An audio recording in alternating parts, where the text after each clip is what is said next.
Hello friend, today start with as a 7th class science as a chapter 12 the muscular system and digestive system in human beings. बघा muscular म्हणजे काय? स्नायू संस्था and digestive म्हणजे पचन system म्हणजे संस्था म्हणजे पचन संस्था इन ह्युमन बिंग म्हणजे मानवी शरीराच्या आतील जो काही भाग आहे मस्क्युलर सिस्टीमचा आणि डायजेस्टिव्ह सिस्टीमचा तो भाग या पाठामध्ये शिकणार आहे. असा थोडाफार पाठ तुम्हाला प्रिव्हियस स्टँडर्डला झालेला आहे. त्यासाठी लेट्स रिकॉल हा फर्स्ट क्वेश्चन विचारला जातो. बघा काय विचारलाय आणि हा काय वेळेला एक्झाममध्येही विचारला जातो लेट्स रिकॉलचा. बघा first question, what is mean by organ system? इंद्रिय संस्था म्हणजे काय? बघा, the group of organ performing similar function together in a body is called an organ system.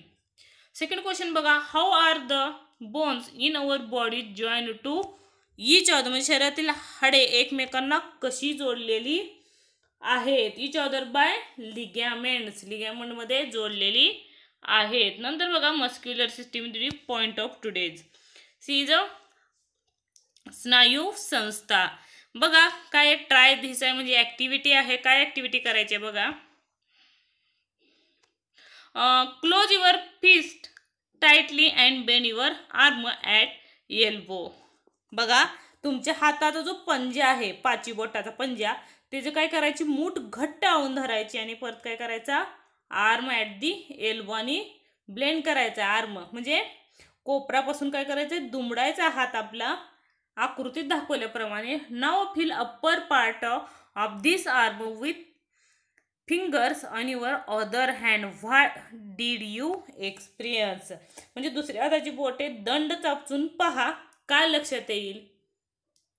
हाताला हात लावून बघायचं, तो कसा जाणवतो, हार्डनेस जाणवतो की सॉफ्टनेस जाणवतो ते सांगायचं आहे.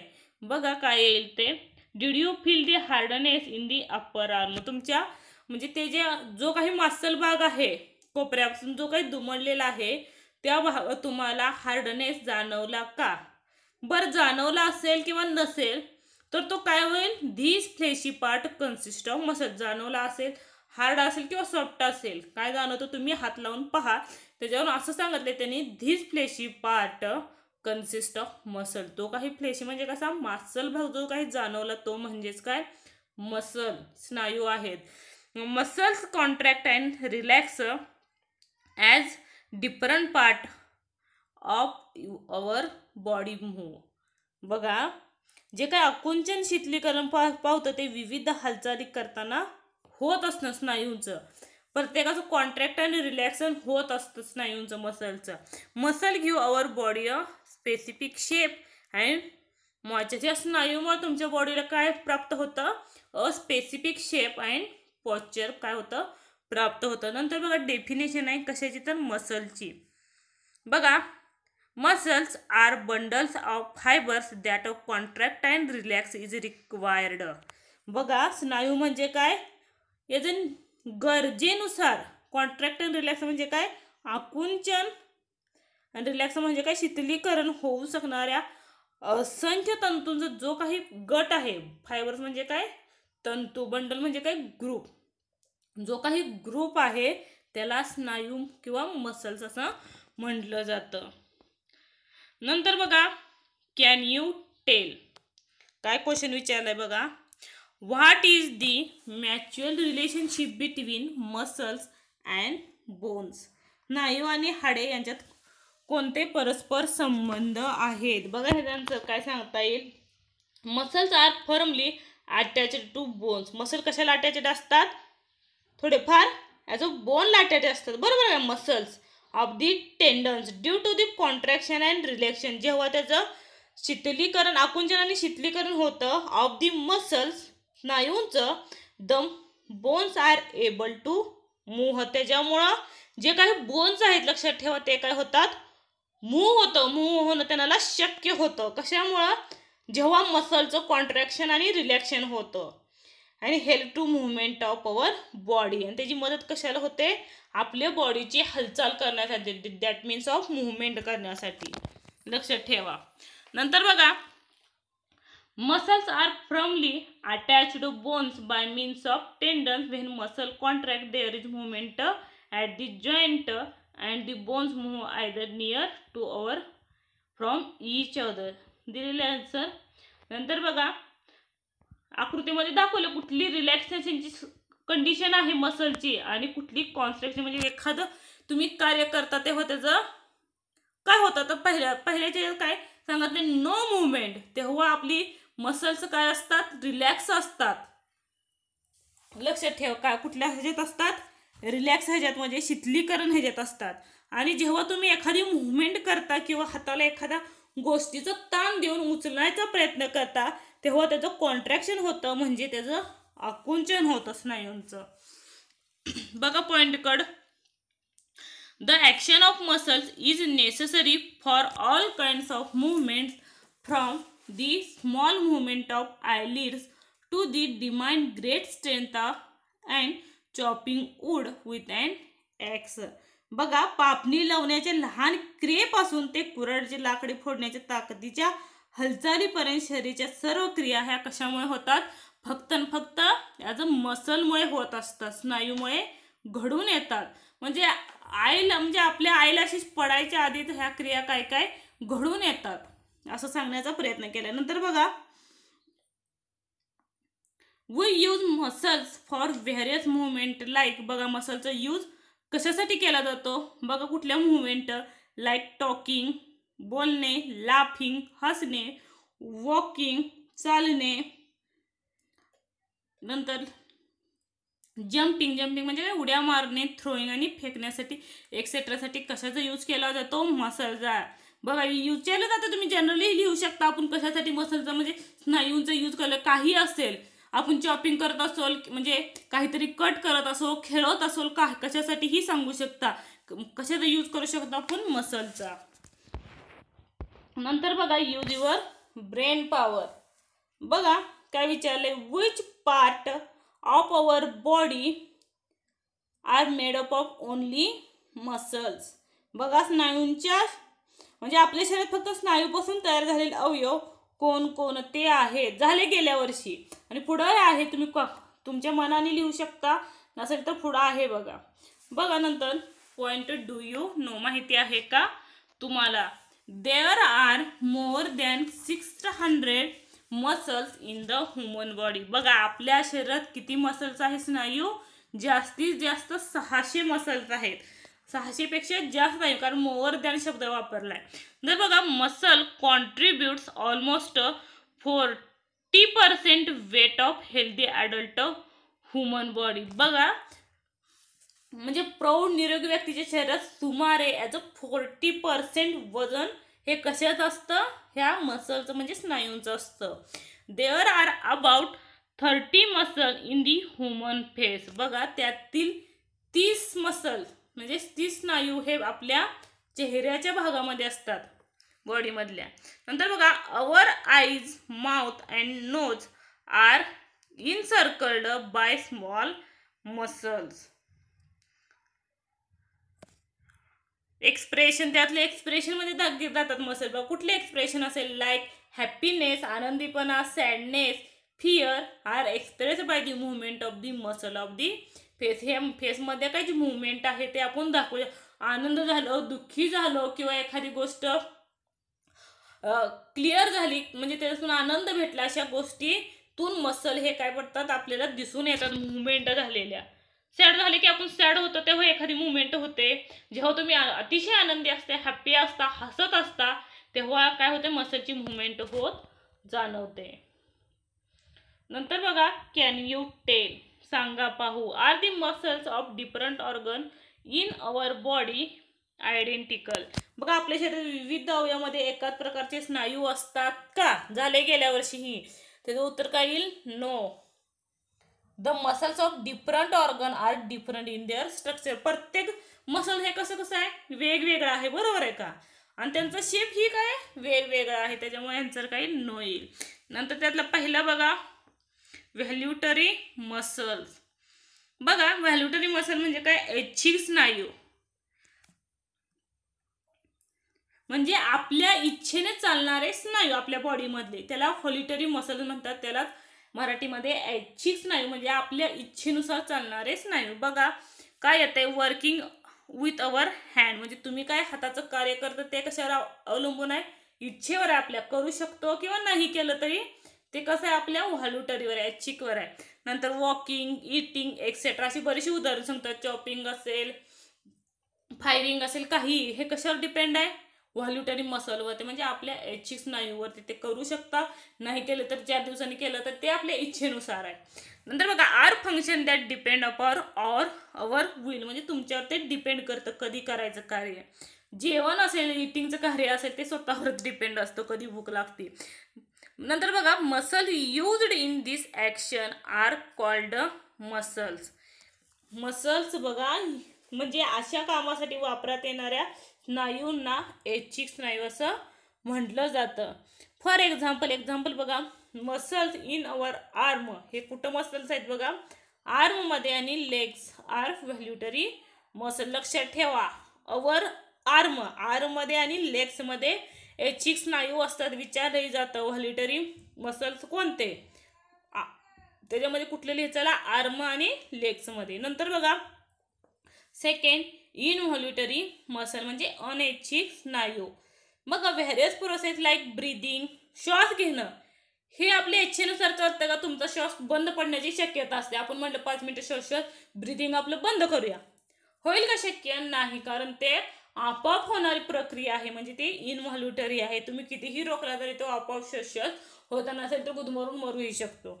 नंतर बघा ब्लड सर्क्युलेशन, आपल्या शरीरात जे काही ब्लड सर्क्युलेशन होतं ते इनव्हॉल्युटरी असतं, अनैच्छिक असतं म्हणजे आपल्या इच्छेनुसार न चालणारं. परत डायजेशन, पचन आर अ व्हिज्युअल फंक्शन, हे कसे आहेत, अनैच्छिक स्नायू आहेत. लक्षात ठेवा, ऐच्छिक आणि अनैच्छिक विचारलं जातं. That is they are essential for life, ह्याच्यावरतीच आपली लाईफ डिपेंड असते म्हणजे ही जीवनावश्यक स्नायू आहेत. नंतर बघा they do not depend upon our will, हे तुमच्यावरती डिपेंड नाही. व्हॅल्युटरीमध्ये काय होतं, ते आपल्यावर डिपेंड होतं, पण हे स्वतःवर डिपेंड नाही आहे कारण ते आपोआप चालणाऱ्या रोजच्या जीवनक्रिया आहेत. The muscles of organ which carried out the involuntary function is called involuntary muscles म्हणजे आपल्या अनिच्छेने चालणारे जे काही कार्य आहे त्या कार्यालाच अनैच्छिक स्नायू म्हणजे इनव्हॉल्युटरी मसल्स असं म्हणतात. बघा function of this organs like, त्याप्रमाणे कुठले ऑर्गन येतात बघा, stomach, intestine, heart are carried out in there on fixed manner by involuntary muscles.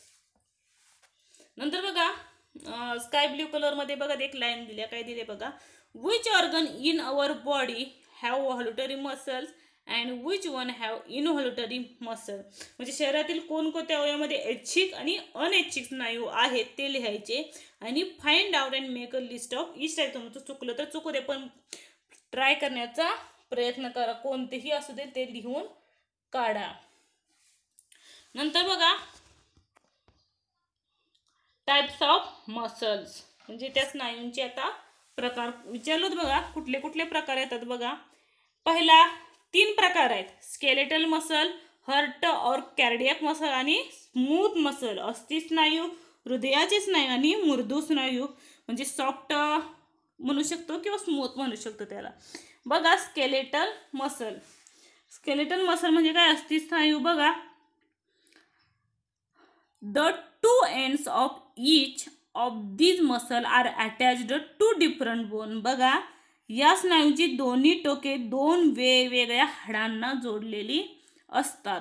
Example बघा, of this muscles are of the arm and legs, त्याचं उदाहरण कुठलं आलं, आर्म आणि लेग्स मध्ये. देअर मुवमेंट आर व्हॅल्युटरी, हे जे मुवमेंट आताच बघत व्हॅल्युटरीमध्ये काय येतात, आर्म आणि लेग येतात, त्याच्यामुळं हे जे काही मुवमेंट आहे स्केलेटल मसलमधले ते कशात येतात, व्हॅल्युटरीमध्ये येतात. आणि they are responsible for holding the bones of the skeleton together and giving shape in our body.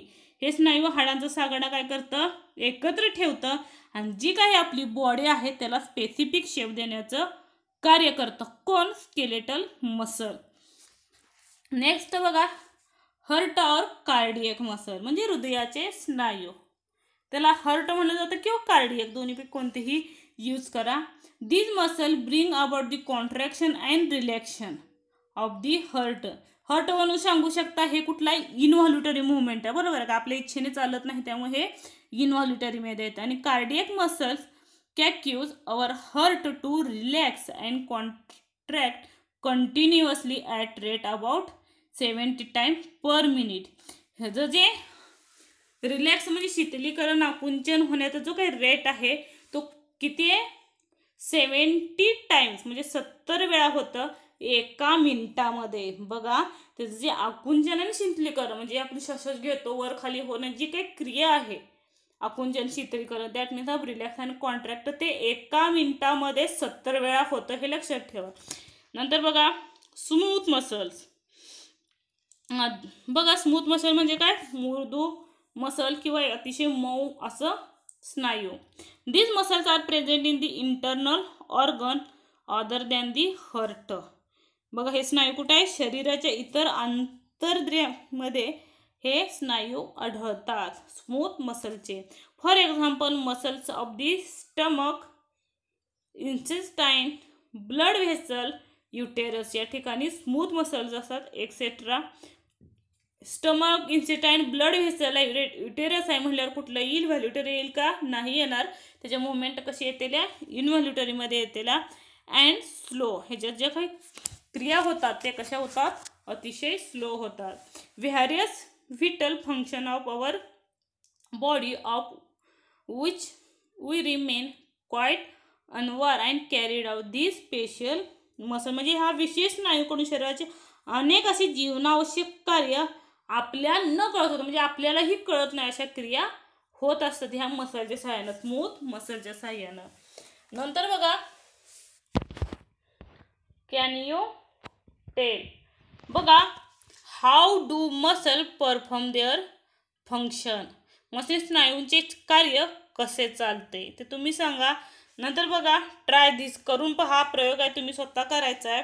बघा आता जे काय झालं त्याच्यावरून तुम्ही करू शकता. नंतर बघा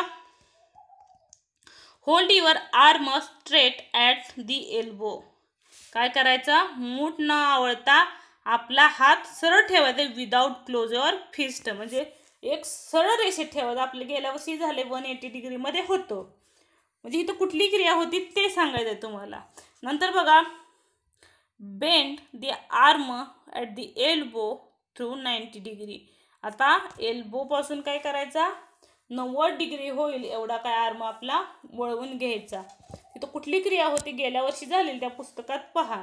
नंतर बघा touch the shoulder, third touch the shoulder your finger on same side. हाताची बोटे काय लावा, खांद्याला टेकवा.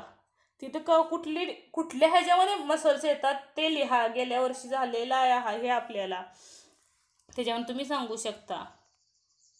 म्हणजे हे हिंग जॉईंटमध्ये येतात की बॉल आणि सॉकेट जॉईंटमध्ये येतात की ग्लाइडिंग जॉईंटमध्ये येतात हे तुम्हाला फक्त इथं सांगायचं आहे. कुठले येतात ते तुम्ही तिन्हीपैकी लिहू शकता. नंतर बघा muscles of which part your arm contract and relaxation during about 3 action. म्हणजे वरील 3 क्रिया करताना हाताच्या कोणत्या भागाच्या स्नायूंचे आकुंचन व शीतलीकरण झाले. कुठल्या भागाचे झाले, जेव्हा तुम्ही 90 अंशाचा जर ती मूठ आवळली असेल तर होऊ शकतं, बरोबर आहे का. नंतर बघा muscles in our body always work in group. म्हणजे आपल्या शरीरातील स्नायू हे नेहमी काय करतात, ग्रुपने कार्य करत असतात किंवा काम करत असतात. When some muscle contract and other muscles of same group relax. बघा काय सांगितलंय, as a some muscle contract and other muscles are the same group relax. म्हणजे जेव्हा एका स्नायूंचं आकुंचन होतं, रिलॅक्स होतं, तेव्हा दुसरे स्नायू काय होतात, ग्रुपने काय होतात, रिलॅक्स होतात, शिथिल होतात. This is how muscle help in the proper perform in the various function of your body. अशा रीतीने म्हणजे विविध शरीराच्या ज्या काही क्रिया आहेत ते योग्य पद्धतीने चालू ठेवण्याचं जे काही वर्क आहे ते कोण करतं, ह्या मसल करतात. नंतर बघा the muscles on the front of the bones in our upper arm is called as biceps. म्हणजे त्यालाच काय म्हणतात, आपल्या दंडामध्ये असलेल्या हाडांचा वरच्या बाजूला असलेल्या स्नायूला द्वैशीर्षक स्नायू म्हणजे त्याला बायस्किप असं म्हणलं जातं. आणि द मसल्स ऑफ बॅक, आणि तोच मसल काय खालच्या बाजूला असेल तर त्याला काय म्हणलं जातं, ट्राय. ट्राय म्हणजे काय, त्रिशीर्षक मसल्स असं म्हटलं जातं. नंतर बघा, use your brain power. What would happen if, म्हणजे काय होईल ते लिहा. बघा, the cardiac muscle do not move. जेव्हा कार्डियक मसल मूव्ह करणार नाही, कार्डियक मसल म्हणजे कुठले, हृदयाचेच नाही, अगोदर सांगितले कार्डियकलाच हर्ट किंवा कार्डियक मसल असं म्हटलं जातं. आणि ते काय करतात, आपल्या शरीरातील आवश्यक घटक, कारण 70 वेळा एका मिनिटामध्ये ते काय होतं, त्याचं संतुलन आकुंचन होत असतं. ते जर बंद पडलं तर काय होऊ शकतं, झाले तर कुठंतरी आपण डायही होऊ शकतं. कारण हृदयाचं जे कार्य आहे ते मेन कार्य आहे आपल्या शरीरात, बरोबर आहे का. सेकंड बघा, food inter the stomach and the stomach muscle do not move. म्हणजे जठरात, म्हणजे आपल्या जे पोटात ज्याला जठर म्हटलं जातं, अन्न गेल्याने जठराच्या स्नायूंची हालचाल केलीच नाही तर ते स्टमक काय होईल, फुगलं जाईल, आणि ते काय पचनच नाही झालं तर आपल्या शरीराचं काय होतील, सर्व कार्यात बिघाड निर्माण होईल. बघा, muscle different part of our body कशाला काय म्हटलं जातं बघा. चेस्ट मसल, बायसेप मसल म्हणजे त्याला द्विशस्त्री काय तर म्हटलं जातं. नंतर फ्लेक्सेल, नंतर क्वाड्रिसेप्स, फ्लेक्सेर आणि ॲब्डॉमिनल मसल्स आणि डिलेटॉइड मसल्स, हे काय मसलचे डिफरंट पार्ट आहेत. नंतर बघा, ऑलवेज रिमेंबर, नेहमी लक्षात ठेवा, muscles of our body must be strong and efficient.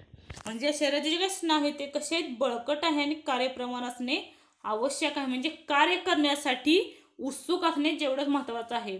Our diet must included protein and carbohydrate in sufficient quantity for your proper growth and repair of the muscles. लक्षात ठेव, मी अगोदरही सांगितलं, कधीही आहार जो घेता तो पौष्टिक घ्या, म्हणजे न्यूट्रिएंट मिळले पाहिजे. पण मेन न्यूट्रिएंट कुठले, प्रोटीन, कार्बोहायड्रेट, त्यातून म्हणजे ठराविक प्रमाण सफिशियंट आपल्या शरीरासाठी गरज भागावी, आपले मसल्स व्यवस्थित राहावे, कार्य करण्यात उत्सुकता राहावी, त्यासाठी म्हणजे प्रोटीन्स आणि कार्बोहायड्रेट हे आपल्या शरीरात सफिशियंट क्वांटिटीमध्ये असणं गरजेचं आहे. त्याच्यामुळे काय होतं, त्याच्यामुळं ग्रोथ होते आणि जे काही स्नायूमध्ये बिघाड झालेला आहे हे प्रोटीन्स आणि कार्बोहायड्रेट भरून काढतात, म्हणजे रिपेअर ऑफ मसल्स.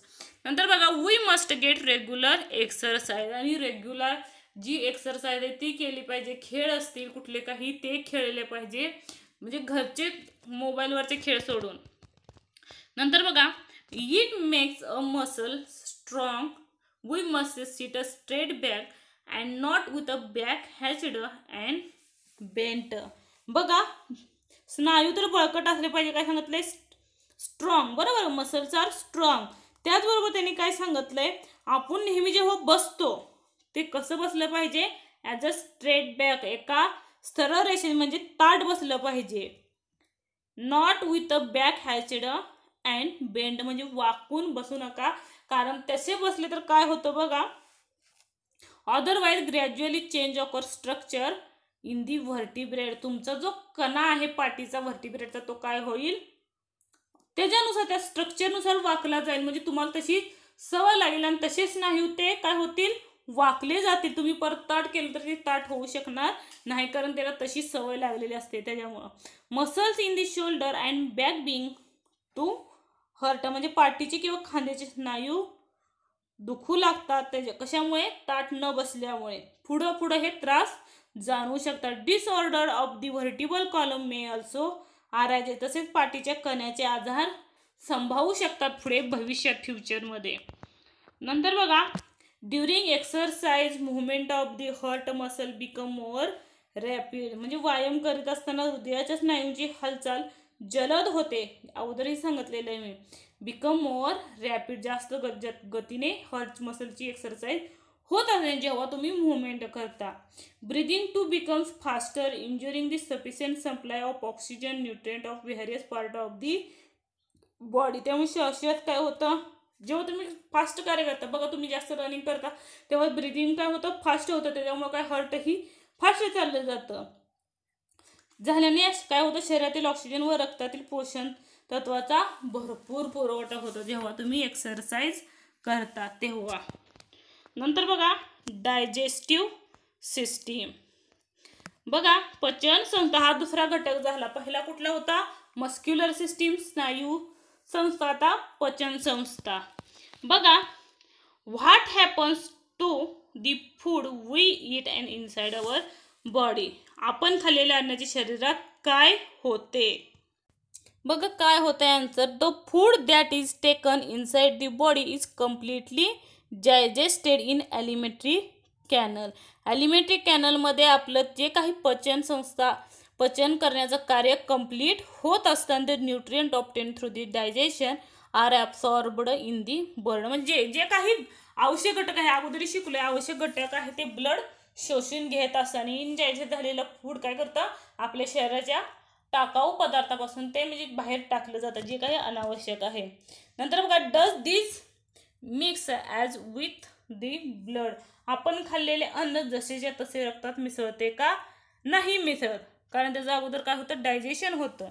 बघा no, it is absorbed only after it is converted in to completely soluble nutrient. म्हणजे जे काही पचन झालेलं आहे, पूर्ण सोल्युबल झालेलं आहे, ते सबस्टन्स ते काय करतात, न्यूट्रिएंट असणारे टेकन इन दी ब्लड, तेच घेत असतो. तुम्ही जे वडापाव खाता किंवा बाहेरचे जंक फूड खाता, मी अगोदरही गेल्या वर्षी 6वीला असताना सांगितलं, जंक फूड खाता त्यातून कुठलंही न्यूट्रिएंट मिळत नाही, त्यामुळे ब्लड ही कुठलंही त्यातून सोल्युबल करून आपल्या ब्लडमध्ये मिक्स करून घेत नाही.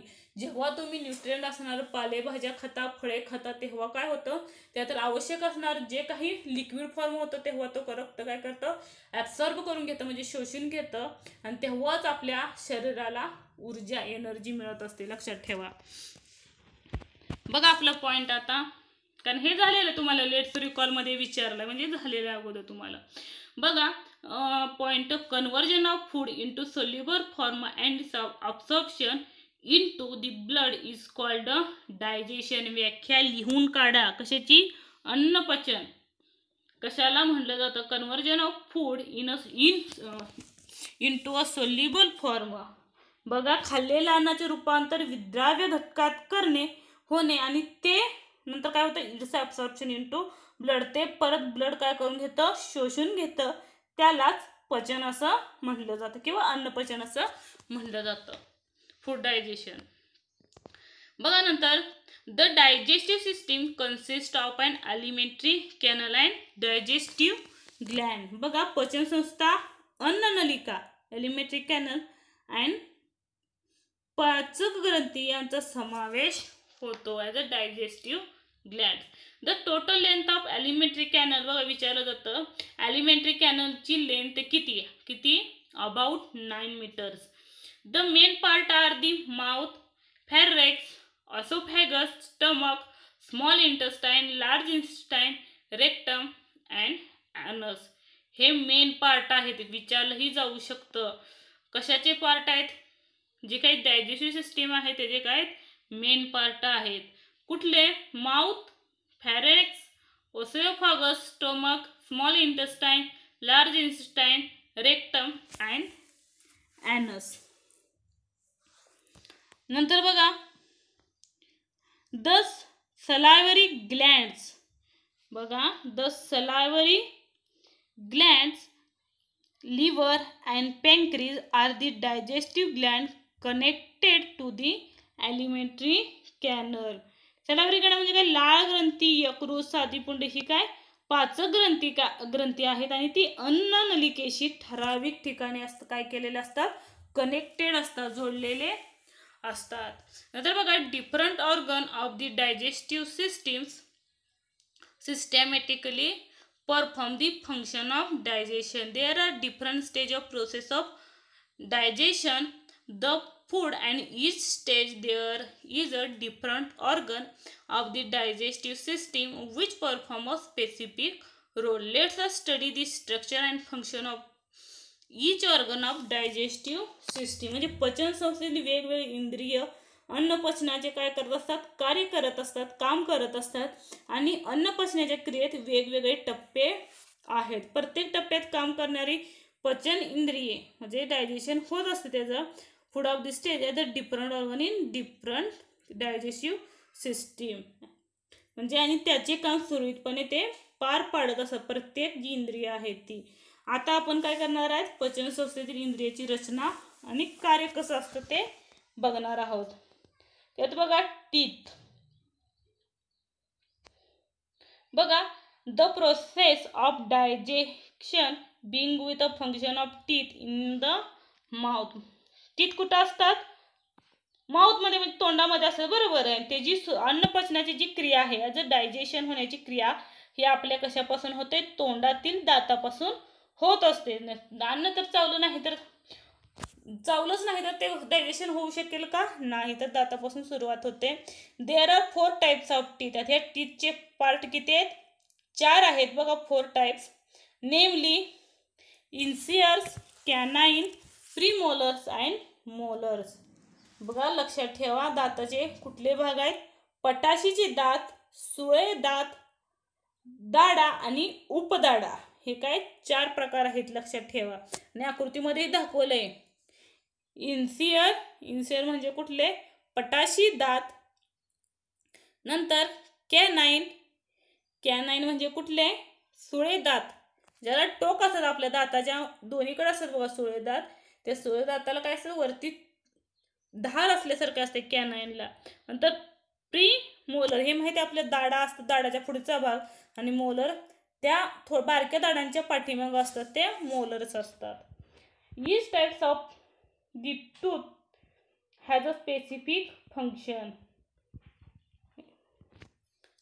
Each tooth is a covered by hard substance called enamel. म्हणजे जे काही टूथ आहे त्याला कवर्ड काय असतं, हार्ड सबस्टन्स असतं, त्यालाच इनॅमल म्हणतात. आणि ही प्रत्येक म्हणजे दातावरती कवर्ड केलेलं असतं, त्याच्यामुळे ते काय होतात, enamel is made up of calcium salt. जे काही आपल्या दाताचं कवरिंग असतं त्याच्यावरती इनॅमल नावाचं कवरिंग असतं, लक्षात ठेवा, हार्ड सबस्टन्स बनण्यासाठी. आणि त्याच्यामध्ये काय असतं, कॅल्शियम साल्ट असतं. नंतर बघा सलावा कंटेन्स अन एन्झाईम कॉल्ड पेटिलाइन्स और सलावरी ॲमेलेसिस. म्हणजे विचारलं जातं लाळेमध्ये टायलिन नावाचे विकर असतं आणि ptyalin converts starch into a sugar is called as maltose. बघा हे स्टार्च कशात कन्वर्ट करतं, रूपांतर माल्टोज मध्ये होतं आणि यात शर्करा म्हणजेच माल्टोज तयार होतं. नंतर बघा यूज युअर ब्रेन पॉवर. काय विचारलं, during digestion does all the food that have eaten get converted useful nutritive substance. म्हणजे खाल्लेल्या अन्नाचे पचन होताना सर्व अन्नाचे पोषक पदार्थात रूपांतर होत असेल का, नाही होत. जे प्रत्येक अन्न आपण पोषक तत्वाचं खातो असंही नाही, कोणी जंक फूड खातं त्यातून कुठलंही न्यूट्रिएंट मिळत नाही. आणि जरी एखादा पदार्थ तुम्ही न्यूट्रिएंटचा खाल्ला त्यातील जे आवश्यक घटक आहेत तेच काय करतं, शरीर शोषून घेतं आणि ती ॲनसच्या साहाय्यानं म्हणजे बाहेर टाकण्याच्या क्रियेतून ते टाकलं जातं न पचलेलं अन्न. नंतर बघा लर्न अ न्यू वर्ड, नवीन शब्द शिका. बघा एन्झाईम्स, विकर. बघा are substance secreted in the body of an organism which bring about specific chemical reaction. म्हणजे शरीरात होणारे विशिष्ट रासायनिक क्रिया घडवून आणणारे पदार्थ म्हणजे एन्झाईम आहे. This act and catalyst digestive enzymes of the digestive system bring about change in the food material. Metabolic process are impossible without enzyme. Enzymes are a specific types of proteins. They are most active of normal body temperature. म्हणजे विकारी साधारण तापमानाला क्रियाशील असणं. आपल्या शरीरात तापमान किती असतं, 37 डिग्री. नंतर बघा आपल्या शरीराचं डायजेस्टिव्ह सिस्टीमचं चित्र दिलेलं आहे, ते तुम्ही चित्र काढायचं आहे. आणि कशाला फक्त नावं दिलेली आहेत, काय, mouth, pharynx, liver, small intestine, large intestine, stomach, pancreas, oesophagus, salivary gland हे नावं देऊन व्यवस्थित पेन्सिलनं आकृती काढायची आहे. बघा त्यातील पहिला माउथ. माउथ मीन्स काय, तोंड. बघा digestion of food being in the mouth, म्हणजे तोंडात अन्नाचा घास घेतल्यानंतर काय चालू होतं, पचनक्रिया म्हणजे डायजेशन चालू होतं. फूड इज चिवड, चिवड म्हणजे काय, चावणे. With the help of teeth into a small pieces, टीथच्या सहाय्यानं ते जे फूड जे आहे ते काय केलं जातं, चावल्यानंतर त्याचे स्मॉल पीसेसमध्ये तुकडे होतात. ह्या क्रिया कुठे होतात, माउथमध्ये, आकृतीमध्ये दाखवले माउथ. नंतर बघा सलायवरी ग्लँड ॲज अ लाळ ग्रंथी, म्हणजे नंतर कुठली क्रिया होते, लाळेची क्रिया होते. म्हणजे जे काही अन्न खाल्लं, चावलं, बरोबर आहे, त्याच्यानंतर लाळेत रूपांतर होतं. बघा salivary gland, saliva is produced in the salivary gland in the mouth cavity located in front of the ears near of pharynx and below the tongue. ही कुठं असते हे सांगत आहे त्यांनी. नंतर बघा it is carried out the my mouth via duct, it mix with food during the process of chewing, म्हणजे अन्न चावण्याची क्रिया सुरू असताना त्यात लाळ मिसळली जाते तेव्हा सलायवरी ग्लँड होत असतं. नंतर बघा कुठलं येईल, बघा आकृतीनुसार काय येईल, फॅरनेक्स म्हणजे थ्रोट, थ्रोट म्हणजे काय, घसा, आणि फॅरनेक्स म्हणजे ग्रसनी म्हणलं जातं. ह्यात बघा दी असोफॅगस अँड ट्रकिया ओपन इनटू फॅरनेक्स, अन्ननलिका व श्वसन नलिका तोंड घशात म्हणजेच त्याला थ्रोट किंवा फॅरनेक्समध्ये ह्या क्रिया होत असतात. नंतर काय येतं बघा चौथा पॉईंट, त्याच्यानंतर खाली काय येईल, असोफॅगस म्हणजे ग्रासिका. बघा it is a tube leading from a pharynx to the stomach, ही कशाला जोडलेली असते, फॅरनेक्सच्या खाली, फॅरनेक्स पासून, आता झालं फॅरनेक्स म्हणजे ग्रसनी किंवा घशापासून ते लिडिंग टू दी स्टमक म्हणजे पोटाचा भागाचा जो काय आहे त्याच्यापर्यंत जोडलेली असते. बघा oesophagus it is tube leading to pharynx to stomach, it pushes food toward the stomach, म्हणजे ही काय करते कार्य, असोफॅगस जे काही अन्न लाळग्रंथीतून खाली आलं ट्यूबमध्ये ते फक्त पुढं ढकलण्याचं जे काही कार्य आहे. बघा पुश म्हणजे काय, ढकलणे, the food toward the stomach, स्टमकमध्ये ढकलण्याचं कार्य कोण करतं, ही साधू पिंड म्हणजे ग्रासिका म्हणजे असोफॅगस करत असते. नंतर बघा पॅन्क्रीज, पॅन्क्रीज म्हणजे काय, साधू पिंड. The pancreas secrete the pancreatic juice of contain various enzyme, ह्याच्यात काय होतं, त्यात आणणारी विकारे साधूरस स्रवते, म्हणजे तिथं पचन व्हायला, म्हणजे ज्यूस व्हायला तिथं कंटेन चालू होतं. जे काय आपण अन्न खातो, लक्षात ठेवा अन्नाच्या क्रिया कशा होतात त्या.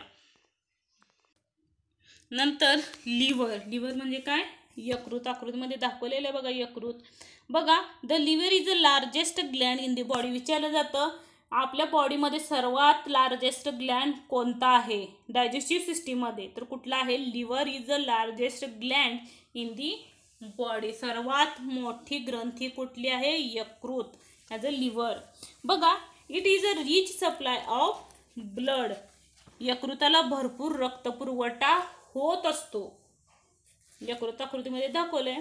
आणि it is the main function is storage of glucose, ह्याचं मेन फंक्शन काय आहे लिव्हरचा, अगोदर बघा काय आहे, स्टोरेज ऑफ ग्लुकोज, तो मोठ्या प्रमाणात ग्लुकोज साठवून ठेवतो, स्टोअर करून ठेवत असतो. The gland bladder is situated below the liver, हे कुठे येतं, ग्लँड वेंडर म्हणजे पित्ताशय, पित्ताशयाच्या बिलो म्हणजे खालच्या बाजूस हा यकृत लिव्हर येत असतोय. नंतर बघा is store of bile of digestive जी सिक्रेट इन दी लिव्हर, म्हणजे हा पित्तरस लहान आतड्यात पोहोचवतो. नंतर बघा they carried out the small intestine, अगोदर लहान आतड्यामध्ये पोहोचवतो, आकृतीमध्ये दाखवले लहान आतडे आणि मोठे आतडे, त्यातील लहान आतड्यात पोहोचवलं जातं. नंतर बघा it mix with the food there and help the digestion of fat, तेथील अन्नात मिसळ जातो, पचन काय होतं, सुलभ होतं. नंतर बघा डायजेशन ऑफ फॅट्स म्हणजे ते सिग्धात पदार्थात पचनास पित्तरस मदत करतं. आणि बाईल कंटेन बिल स्टाल म्हणजे पित्तरसात क्षार असतात. नंतर बघा स्मॉल इंटेस्टाईन, लहान आतडे, आणि मोठ्या त्याच्या आधी कुठला भाग येतोय बघा, स्टमक येईल. लिव्हर नंतर स्टमक म्हणजे काय, जठर. आकृतीमध्ये दाखवलंय बघा, पोटाचा भाग म्हणजे जठर. बघा, the large sac like part of the alimentary canal is called stomach. Stomach कशाला म्हटलं जातं, म्हणजे अन्ननलिकेच्या मोठ्या पिशवीसारखा भाग जो काही दिसतो त्या भागालाच स्टमक म्हणतात. The gastric glands of the stomach secrete gastric juice. Food that is enter the stomach of the chewed. 3 components of gastric juice, namely hydrochloric acid, pepsin and mucus is mixed with the food. Here it becomes acidic. ते acidic अन्न बनवण्याची क्रिया ही स्टमकमध्ये होते. Mainly proteins are digested in the stomach due to the chewing and the action of gastric juice. Food becomes semi-solid slurry which is the slowly pushed into the small intestine. इथून small परत push केलं जातं. जे काही क्रिया पूर्ण घडल्या जातात सॉलिडच्या नंतर ते पुश करून स्मॉल इंटेस्टाईनमध्ये ढकललं जातं हळूहळू. नंतर बघा, small intestine. The small intestine is about 6 metre long. विचारलं जातं स्मॉल इंटेस्टाईनची लांबी किती आहे. Is about 6 metre is a long. सर्वात लहान आतडं म्हणजे लहान म्हणलं मोठं का जे काही आहे लांबी म्हणलं तर स्मॉल इंटेस्टाईनचीच आहे बघा आकृतीमध्ये. आणि नंतर most of the digestion and absorption of the food takes place here. इथं डायजेशन आणि अब्सॉर्प्शन होण्याचे कार्य ह्या स्मॉल इंटेस्टाईनमध्ये होत असतं, पचन आणि शोषणचं. The 3 different digestive juice are mixed with food in a small intestine. या 3 पाचक रस मिसळले जातात अन्नामध्ये.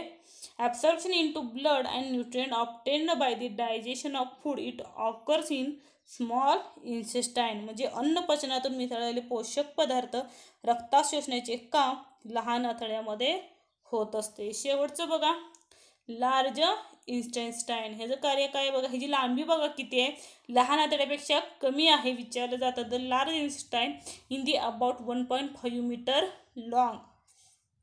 Only water is absorb in the large intestine. ह्याच्यामध्ये काय होतं, फक्त वॉटर ॲब्सॉर्ब शोषण करण्याचं कार्य हे लार्ज इंटेस्टाईनमध्ये होत असतं. A small part is called as appendix is attached to the first part. हे फर्स्ट पार्ट ह्याचा कशाला जोडलेला आहे, अपेंडिक्सला. Appendix is attached to the first part of large intestine. Undigested remain of food digested in small intestine enter the large intestine. म्हणजे small इंटेस्टाईनमध्ये जे काही food अन्नपचन झालेलं नाही म्हणजे पचन न झालेले अन्न हे लार्ज इंटेस्टाईनमध्ये आलेलं असतं. अनडायजेस्टेड म्हणजे न पचलेलं अन्न आणि throw of the body of anus. या ॲनसचा खालचा जो काही भाग आहे डायजेस्टिव्हच्या वरचा त्या ॲनसच्या साह्यानं बाहेर फेकलं जातं. नंतर बघा, important Gland and digestive system there secret and the function. बघा, ऑर्गन, अवयव, ग्लँड, ग्रंथी, सिक्रिशन, पाचक रस किंवा स्त्राव असं म्हटलं जातं. आणि फंक्शन त्याचं कार्य काय आहे. पहिलं ऑर्गन बघा, माउथचं ग्रंथी कुठली आहे, माउथमध्ये अगोदर सांगत गेलं सलावरी ग्लँड येतं, लाळ ग्रंथी आणि सिक्रिशन पाचक रस, टायलिन सलावेमध्ये टायलिन आणि फंक्शन काय, conversion of starch into maltase. Starch convert कशात करतं, ते कन्वर्जन माल्टेजमध्ये करतं. नंतर next organ stomach, gland is gastric wall, secretion gastric ज्यूसमध्ये रूपांतर होतं, त्याच्यामध्ये हायड्रोक्लोरिक ॲसिड, पेन्सिन, म्युकस हे स्टमकमध्ये आपण आताच पाहिले. To make the food acidic, breakdown the proteins म्हणजे ब्रेकडाऊन झालेलं प्रोटीन्स म्हणजे विघटन करणे प्रथिनांचं हे कार्य करतं. नंतर to protect the inner lining of the stomach from hydrochloric acid, आम्लापासून संरक्षण करण्याचं कार्य हे स्टमक करतं. नंतर लिव्हर, पँक्रियास ह्याच्यामध्ये देतात स्टमकमध्येच बघा. नंतरचा लिव्हर, बाईल्स म्हणजे पित्तरस त्याचं कार्य काय करतं बघा. To make a food liver alkaline म्हणजे अन्न आम्लयुक्त करणे. नंतर to convert large fat particle of small ones emulsification of fat म्हणजे मोठ्या मेद कणाचे जे काही लार्ज आहे त्याचे लहान कणात रूपांतर करण्याचं कार्य हे लिव्हरमध्ये होत असतं. त्याच्यामध्ये स्टमकमध्ये तिसरा बघा पँक्रीज, याचं पँक्रिटिक ज्यूस, त्याच्यामध्ये रेप्सिन, लिपेस, ॲमायलेज हे काय तर सिक्रिशनमध्ये येतात आणि त्याचं फंक्शन काय to convert protein into amino acid, प्रोटीनचं कन्वर्ट ॲमिनो ॲसिडमध्ये करतात आणि to convert fat into fatty acid and glycerol, आणि थर्ड बघा to convert complex carbohydrate into simple sugar. नंतर बघा स्मॉल इंटेस्टाईन, लहान आतडे, ह्याच्यात ग्लॅन्ड कोणतंही येत नाही. परत सिक्रिशन काय होतं बघा इन्स्टेंटियल ज्यूस. नंतर बघा to convert proteins into amino acids, प्रोटीनचं कन्वर्ट अमिनो ॲसिडमध्ये करतं. नंतर to convert complex carbohydrates to glucose, कार्बोहायड्रेटचं रूपांतर ग्लुकोजमध्ये करतं. नंतर to convert fat into fatty acid and glycerol, ह्याच्यामध्ये ते रूपांतर करतात. मेदा आम्लाचं आणि व ग्लिसरॉलमध्ये ह्याचं रूपांतर करण्याचा कार्य करते. ह्याप्रमाणे आपला पाठ संपलेला आहे. तुम्ही स्वतः वाचण्यासाठी आहे म्हणजे तंबाखू काही व्यसन असेल ते टाळा, हे फक्त सांगितलं आहे. व्हिडिओ आवडल्यास लाईक करा, सबस्क्राईब करा, कमेंट करा आणि नेक्स्ट लेक्चरला आपण एक्सरसाइज बघू. थँक्यू.